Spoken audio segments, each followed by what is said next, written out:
Leadership decisions in schools are not only guided by policies and data, but also by people, emotions, and relationships.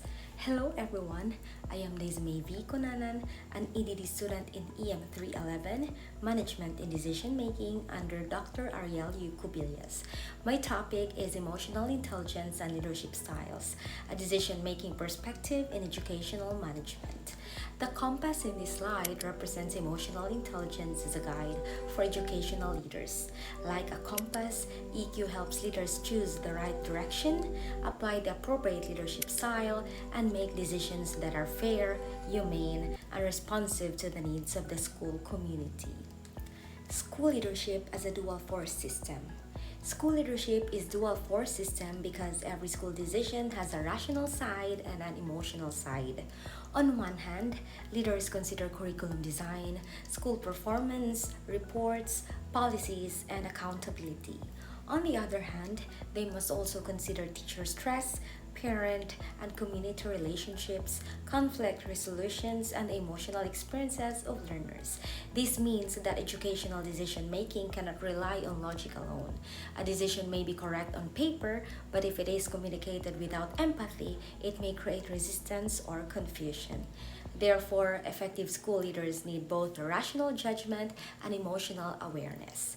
From this dual force system, we can see why emotional intelligence becomes an internal guide for decision making. According to Salve and Mayer, emotional intelligence or EQ works like an internal operating system for decision making. It begins with recognizing emotions, knowing what we feel and noticing the emotional climate around us. Next is understanding emotions, identifying why people feel stressed, resistant, motivated, or discouraged. Third is managing emotions, regulating our reactions so we do not decide impulsively. And lastly, we use emotions wisely, using emotional information to make decisions that are fair, respectful, and effective. In educational leadership, emotions are not distractions. They are signals that help leaders understand people and situations more deeply. To make EQ easier to understand, we can look at its 4 leadership domains. 4 domains of emotional intelligence by Dale Goleman show how EQ moves from internal awareness to external impact. Self-awareness means understanding our own emotions, strengths, and limitations. Self-management means controlling reactions, especially when there is pressure or conflict. Social awareness is recognizing the feelings, needs, and concerns of others. And lastly is the relationship management, which means using communication, collaboration, and conflict resolution skills to build positive relationships. For school leaders, these domains are essential because they influence how leaders respond to stress, relate to teachers, handle stakeholders, and communicate decisions. When these domains are practiced consistently, they do not only change the leader, they also affect the whole school climate. EQ-driven leadership and school climate. Floman and Sassori emphasize that EQ-driven leadership can rewrite or reshape the school climate because the emotional behavior of the leader influences teachers, learners, and the wider community. When the leader practices self-control and empathy, the teachers feel psychologically safe to ask questions, share concerns, and accept feedback. When teachers feel supported, learner-centered execution becomes stronger because teachers are more prepared and motivated to perform their roles. In the Philippine context, where shared governance and community involvement are emphasized, EQ also helps leaders work with parents and stakeholders with respect and understanding. A positive school climate begins with a leader who can manage emotions and relationships well. This climate is especially important when the leader faces friction, conflict, or difficult decisions. Handling friction and deploying strategy. Gomez-Leal shows that EQ dictates how a leader handles friction and deploys strategy. In school leadership, friction may appear as disagreement, resistance, stress, poor communication, or conflict. A high EQ leader does not immediately blame or react. Instead, the leader asks guiding questions. What is the problem? Who will be affected? What emotions are involved? What decision is fair? These questions help the leader move from emotional reaction to thoughtful response. EQ also strengthens motivation and trust, communication and clarity, and conflict management. In short, EQ helps the leader make firm decisions without losing compassion and fairness. This is the leadership style spectrum. First is transformational leadership, which focuses on shared vision, inspiration, and innovation.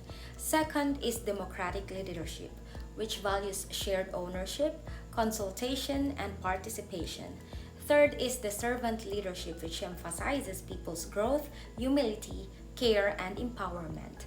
Fourth is the instructional leadership, which focuses on teaching, learning, feedback, and supervision. Fifth is the transactional leadership, which emphasizes accountability, rules, monitoring, rewards, and consequences. And lastly is the sixth, which is situational leadership, which is flexible and adjusts to teacher readiness and school needs. The key point is that no single leadership style is best for all situations. The emotionally intelligent leader knows when to inspire, when to listen, when to serve, when to guide, when to monitor, and when to adjust. Choosing the right leadership style requires a situational diagnostic. When teacher feels discouraged, the appropriate EQ response is empathy, and servant leadership becomes useful. When the school needs change, inspiration is needed, so transformational leadership fits. When a decision affects many people, listening is important, making democratic leadership appropriate. When teaching needs improvement, supportive feedback is needed, so instructional leadership is the best response. When critical deadlines must be followed, self-management and clarity are needed, so transactional leadership may be necessary. This means EQ does not replace leadership style. Instead, EQ guides the leader in choosing the most appropriate style for the situation. To make this practical, we can use a simple daily framework, which is PAUSE. The PAUSE framework is a daily habit for rapid EQ deployment. P means pause before reacting. This gives the leader time to avoid impulsive decisions. A means acknowledge the emotions present in oneself and others. U means understand the people affected by the decision. S means select the best leadership style from the spectrum based on the need of the situation. And E means explain the final decision clearly, respectfully, and transparently. This framework is simple, but it is powerful because it turns emotional intelligence into a practical decision-making process that school leaders can use every day. Let us apply the PAUSE framework to a real school scenario. Here is a case application. The scenario is that teachers are highly stressed because of the overlapping deadlines, classroom demands, and new school reporting mandates. A leader with low EQ may simply demand compliance and say, "Submit everything on time." But a high EQ leader will diagnose the situation. First, the leader listens to teachers and acknowledges stress. This shows servant leadership. Second, the leader consults them and identifies pressure points, which shows democratic leadership. Third, the leader guides them, clarifies priorities, and supports instructional needs, which shows instructional leadership. The result is a resolved crisis because the leader uses a hybrid leadership equation: servant plus democratic plus instructional leadership.